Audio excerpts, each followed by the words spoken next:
The second method to shoot a time lapse is a bit more difficult because you would have to set your camera down, you would have to take some exposure readings, shoot a couple of test shots, and then you can actually set your camera up to shoot a time lapse from the intervalometer, which is built on the inside of your camera if you have a higher end full frame camera.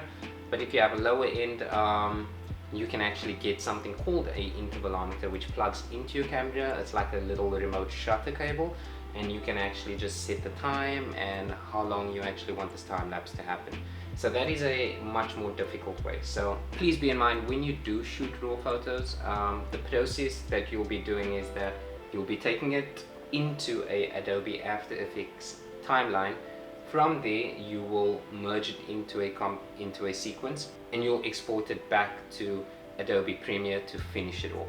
So it's entirely up to you of the processes that you like to use. So we're going to jump back into it, and I'm going to show you the second method, which is a bit longer, it's a bit more tedious, but like I said, if you have time to set it up, by all means go this direction.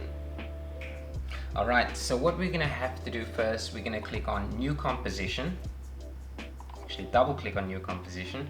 Let's call it TL, and I'll say this is Ho Chi Minh because that was actually the location. Alright, so width 1920 by 1080, 23 frames per second, and our timeline will be 20 seconds. Okay, so what we'd have to do, we need to import our series of images. So what I'm going to do, I'm going to click on Command A to select all. Then I'll be selecting Create, Composition, and Camera Raw Sequence. So we're going to throw this over into our timeline. When this appears, the Camera Raw feature, it's actually asking you if you want to make any changes to the image itself. I won't do this right now, I'll do it later once I've thrown the image over into Photoshop. But for now we can just click OK and bypass any color editing that Camera Raw actually picks up. So what we're going to do, we're going to select our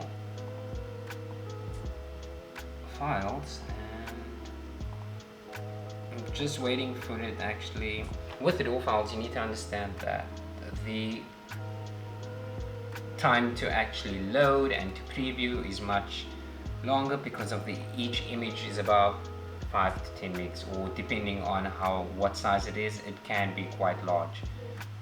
So I'm just gonna give it a moment to load and we'll pick up from there. The photos have loaded into our timeline, so what we can do, we can click on Composition, we can click Add to Render Queue. Okay, so what we're going to do with regards to the format when exporting it over into Adobe Premiere, I like to use this particular option. So let's click on Format Options. Let's click on H.264, and we're gonna actually not. Let's click on Apple ProRes 422 HQ because we've been working with the raw files, and this will give us the best detail or information retention in our file itself. Okay, so let's click on OK, and let's click on OK again, and then let's select our location. So this is TL, let's make it dash Ho Chi Minh. Okay, and click Save, and let's render.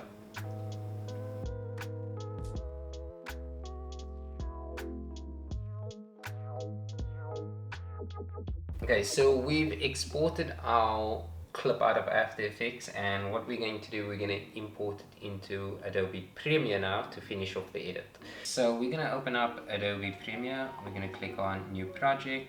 I think we can save this on our desktop for now. We can call it Time-Lapse Ho Chi Minh. Okay, and let's go TL Ho Chi Minh.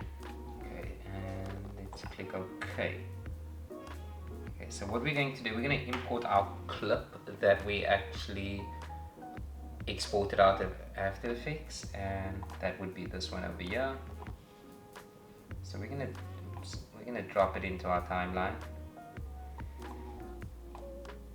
Okay, so as you can see, the length of this time lapse is 3 seconds. With that, you can actually adjust the time, meaning you can actually duplicate this clip by holding down Alt and dragging to your right. Okay, so we have 6 seconds, and if you need it to be a bit longer, you can hold down Alt again, drag to your right, and it would have copied the file. Okay, so let me just do that.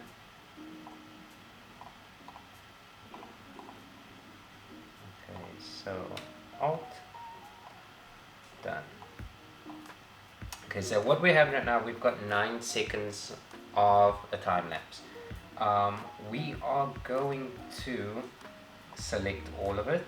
We're going to right click and we'll select, we're going to export this into Adobe Media Encoder, and thereafter we will actually finish the edit and you can have a look at what it looks like.